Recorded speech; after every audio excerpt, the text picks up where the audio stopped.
नमस्कार, कल की तैयारी देख रहे हैं आप। मैं हूं आपके साथ प्रशांत पांडे। जो दर्शक हमारे साथ अभी जुड़े हैं उनकी जानकारी के लिए बता दें कि आज के बाजार के हिसाब से कल के बाजार में आपकी रणनीति हमारे दिग्गज एक्सपर्ट आपके सामने रखते हैं। यही नहीं, एक बहुत बड़ा हिस्सा आपके सवालों का भी हम शामिल करते हैं जो आप हमसे यूट्यूब पर भी पूछ सकते हैं। तो तरीका बेहद आसान है, यूट्यूब के कमेंट बॉक्स में जाइए और अपने सवाल हमें फटाफट से भेजिए। याद रखिए, कल की तैयारी में हम पिछले दिनों पूछे गए सवालों के जवाब नए शो में देते हैं, यानी कल जिन दर्शकों ने सवाल हमसे पूछे उनके जवाब आज उन्हें मिलेंगे। आज जो आप सवाल पूछेंगे उसके जवाब आने वाले एपिसोड्स में आपको जानने को मिलेंगे। आज हमारे साथ रैली गियर ब्रोकिंग के अजीत मिश्रा साहब फिलहाल जुड़ चुके हैं और इसके साथ ही हमारे साथ विमेन फ्रॉम मोतीलाल ओसवाल स्नेहा पोद्दार भी जुड़ चुकी हैं। आप दोनों का बहुत बहुत स्वागत। अजीत, मैं आपके पास आना चाहूंगा। बताइए, बाजार अब जो है वो कैसा लग रहा है आपको? क्योंकि आमतौर पे कल के बाजार ने एक राहत की सांस दी, लेकिन आज जिस तरह का एक कह सकते हैं टिका है बाजार, उसने एक कॉन्फिडेंस तो दिया है, क्योंकि स्टॉक स्पेसिफिक एक्शन भरपूर रहा है। एक बार मैं अपने दर्शकों की जानकारी के लिए बता दूं कि निफ्टी जो है वो 185 अंक चढ़कर 23,150 के करीब बंद हुआ, तो बैंक निफ्टी में करीब 300 अंकों की मजबूती हमें देखने को मिली। अजीत जी, आपका टेक। शुक्रिया प्रशांत। देखिए, यहाँ पे जो सबसे इम्पोर्टेंट था, आपने भी बोला कि टिकना, रिकवरी पहले भी हुई है, टिकना जरूरी है बाजार का। तो पिछले दो ट्रेडिंग सेशन में वोलेटिलिटी ज्यादा रही है। जैसे कि आज का फर्स्ट हाफ अगर आप देखेंगे तो बहुत ज्यादा वोलेटाइल स्विंग देखने को मिले। सेकेंड हाफ में थोड़ी सी सिचुएशन इंप्रूव हुई कि आपने ग्रेजुअली राइज देखा और सस्टेनेंस देखी, बेसिकली मूव की, और आप डे हाई के पास बंद हुए when it comes to the Nifty index. तो डेफिनेटली ये एक पॉजिटिव है, बट अभी भी बहुत सारे पड़ाव है मार्केट में जिसको क्रॉस करना बाकी है। खासतौर से अगर मैं निफ्टी की बात करूं तो 23,300 का जो लेवल है वो एक इम्पॉर्टेंट हर्डल रहेगा कल के सेशन के लिए। अगर हम उसको पार कर पाते हैं तो एक अच्छी रिकवरी मीन्स जो बजट जिसको सभी एंटिसिपेट कर रहे हैं, तो वहां से कुछ ऐसी पॉजिटिविटी आती हुई शायद नजर आएगी कि आपको स्टॉक इंडेक्स 23,600 650 तक के लेवल्स भी देखने को मिल जाए।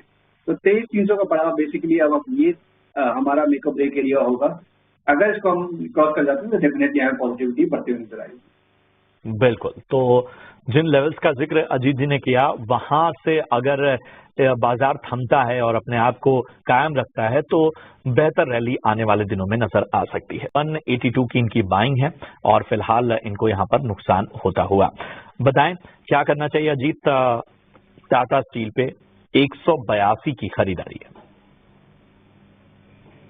देखिए प्रशांत, 182 का रेट मुझे लगता है शायद हाई जिस दिन ये बना था जून में, उस दिन बेसिकली इसका रेट था। तो इन्होंने एकदम हाई पे बाय किया है और अभी तक ये होल्ड कर रहे हैं। काफी डैमेज ये ऑलरेडी ये झेल चुके हैं। अगर मेटल इंडेक्स की बात करें तो मुझे लगता है कहीं ना कहीं यहाँ पे थोड़े साइन है कि अब ये पॉज हो जाएगा, गिरावट उतनी ज्यादा बड़ी देखने को ना मिले। और सेम ऑलमोस्ट आइडेंटिकल आपको फॉर्मेशन दिखेगी टाटा स्टील में भी। बट ये कहते हुए भी मुझे लगता है थोड़ा सा टाइम जरूर लगेगा। अब जैसे कि ये इन्वेस्टर वैसे भी अब बन गए हैं और 120 जब तक ये लेवल होल्ड हो रहा है, इस पर इनको बने रहना चाहिए इस पोजीशन में। पहला पड़ाव जो होगा वो करीब 140 का होगा। जब इसको ब्रेक करेंगे तो करीब 150। तो अगर ये शॉर्ट टर्म के जो सोच रहे हैं और फंसे हुए हैं, पोजीशन काफी ज्यादा खराब हो चुकी है, तो 150 तक की रैली अगर आती है वहां पे एक बार निकलना चाहिए। अदरवाइज इसको होल्ड करके रख सकते हैं 120 के स्टॉप लॉस के साथ। तो बेहतर नजरिया मिलता हुआ। अगला सवाल कमल नाहर का है। वोडाफोन आइडिया पर जो है वो राय जानना चाहते हैं। 8.5 रुपए की इनकी शेयर है, इनकी जो एवरेज प्राइस है वो 261 है।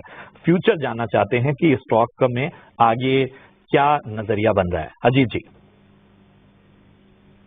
प्रशांत, देखिए यहाँ पे ऑलमोस्ट जो मैं देख पा रहा हूँ पिछले करीब 2-2.5 सालों से एक ही नेगेटिव ट्रेंड बना हुआ है, बरकरार है। हर रीबाउंड पे आपको सेलिंग प्रेशर देखने को मिलता है और इनफैक्ट अभी एक फ्रेश ब्रेकडाउन आया था। अभी मैं ये कहूंगा कि उनकी करंट लेवल की बाइंग है। देखिए, इस मार्केट में जहाँ पे कि हम देख रहे हैं कि मार्केट में ऑलरेडी इतना प्रेशर है, चाहे वो ब्रॉडर इंडाइसेस हो चाहे वो बेंचमार्क हो, तो वो स्टॉक जो अपने 52 वीक लो के पास हैं, उनको इस असम्पशन के साथ बाय कर लेना कि वो सस्ते हो गए हैं, वो चीज नहीं होनी चाहिए। अभी आपको स्ट्रेंथ को बाय करना है। अगर आप बाय कर रहे हैं तो आपको उन स्टॉक्स के लिए ढूंढना है जो कि अपने रिकॉर्ड हाइस के पास है, 52 वीक हाई के पास है, 5-10% उससे ऊपर नीचे है। वीकनेस को अगर आप बाय करेंगे और next leg of the decline अगर आया तो फिर इनको सबसे ज्यादा पनिश किया जाएगा। तो मेरी रिकमेंडेशन होगी आपके बाइंग प्राइस के पास है, यहाँ से निकलिए। और जहां पे अगर आपको फ्रेश कोई इन्वेस्टमेंट के लिए देखना है तो IT पैक वहां पे स्ट्रेंथ दिख रही है, बैंकिंग में स्ट्रेंथ दिख रही है, वहां पे किसी में भी आप चूज कर सकते हैं।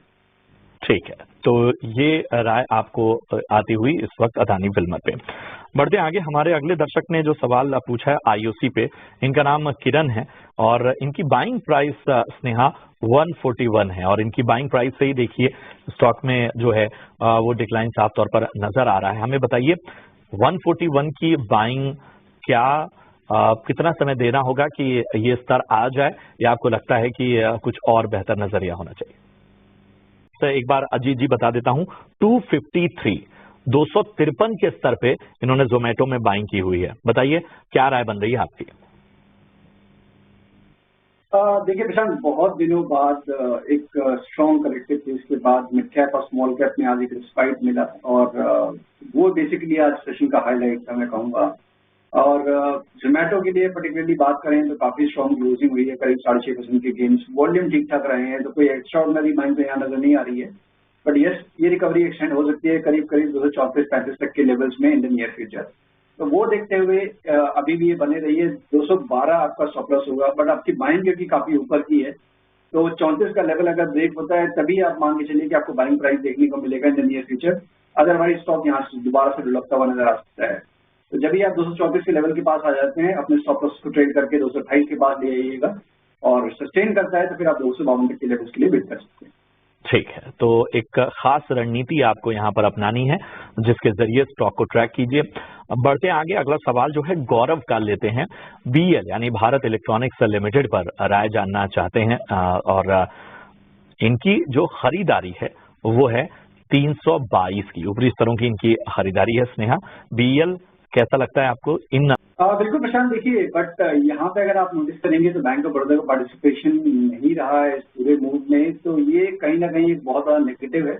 और मुझे लगता है कि अगर ये स्टॉक 215 के लेवल को अगर ब्रेक करता है तो यहाँ प्रेशर आने वाले दिनों में बढ़ सकता है। तो बेटर यही रहेगा कि अगर स्टॉक पार्टिसिपेट नहीं कर रहा है तो उससे एग्जिट करके आप जहाँ पे पार्टिसिपेशन आ रहा है उनको फोकस करें। तो अगर आप PSU बास्केट की अगर बात करते हैं तो बैंक ऑफ इंडिया, PNB, वहां पे आपको ट्रैक्शन देखने को मिल सकता है। साथ ही साथ आपको इंडियन बैंक, SBI, वहां पे भी कंपैरेटिवली बेटर पोजीशन है। 214 का स्टॉप लॉस मेंटेन करिए या फिर करंट लेवल पे निकल के दूसरे स्टॉक में आप शिफ्ट कर सकते हैं। ठीक है, तो ये है राय आपको बैंक ऑफ बड़ौदा पर मिलती हुई। चलिए, इतने ही सवालों को हम शामिल कर पाएंगे और आप अपने सवाल हमें पहुंचाते रहिए। देखिए प्रशांत, यहाँ पे मार्केट में वॉलिटिलिटी काफी ज्यादा है, तो मुझे लगता है कि जहाँ पे सबसे ज्यादा स्ट्रेंथ दिख रही है आपको वहीं फोकस करना चाहिए। तो SRF ऑलमोस्ट करीब 2.5-3 साल के एक लंबे कंसोलिडेशन के बाद वहां पे आपको अब एक डिसाइसिव साइन नजर आ रहा है ट्रेंड रिजम्पशन का। बेसिकली इसमें भी प्राइस वाइज जो एक्शन था उस केस में अगर आप कंपेयर करें दूसरे केमिकल काउंटर से, कंपेरेटिवली बहुत बेटर इसमें प्राइस वाइज परफॉर्मेंस रहा है। मीन्स कुछ खास डैमेजेस देखने को नहीं मिले इस पूरे पीरियड में। और अब यहाँ पे इंडिकेशन है कि जल्दी ही आपको नए हाइज बनते हुए नजर आएंगे। तो 2880 तक के टारगेट्स के लिए एंटिसिपेटेड है कि ये स्टॉक आपको जल्दी दिखा देगा। तो 2560 के स्टॉप लॉस के साथ इसको आप लॉन्ग कर सकते हैं। बिल्कुल, तो SRF, JK सीमेंट और इसके साथ ही यूनियन बैंक का ये हमारे एक्सपर्ट्स की पसंद। शुक्रिया करेंगे अजीत जी, शुक्रिया करेंगे स्नेहा, और आपने अपना समय दिया, निवेशकों का मार्गदर्शन किया, उसके लिए बहुत बहुत धन्यवाद। चलिए, इसी के साथ आज के शो कल की तैयारी में इतना ही। दीजिए इजाजत, आप देखते रहिए ET नाउ स्वदेश। नमस्कार।